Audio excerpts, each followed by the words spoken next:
大家好，歡迎再次嚟到為神州禱告2分鐘。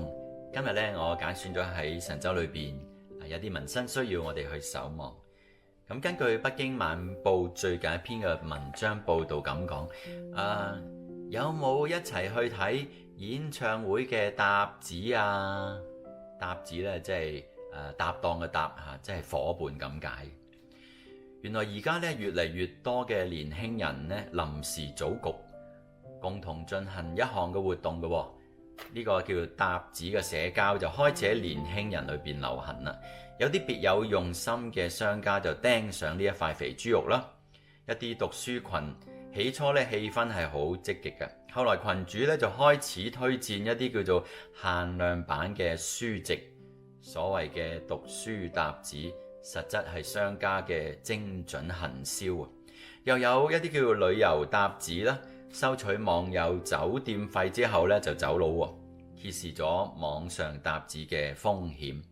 專家咧認為，網上平台咧應該係承擔起相應嘅監管義務嘅，及時發布風險提示啦，並且應該對涉嫌詐騙或者違規嘅內容咧篩選同埋去清理嘅。我哋一齊低頭禱告啊！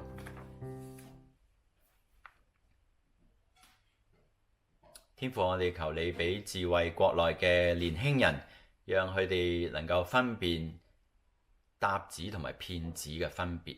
我哋更加求主啊，你讓國內部門能夠加強嘅嚟到去執法，讓呢一啲嘅網絡嘅平台一方面咧，亦都係自己做好一啲嘅審查啦，將嗰啲詐騙嘅信息嚟到去移除，而且咧甚至係喺需要嘅時候咧，讓呢啲嘅騙子嘅賬號咧係被屏蔽嘅。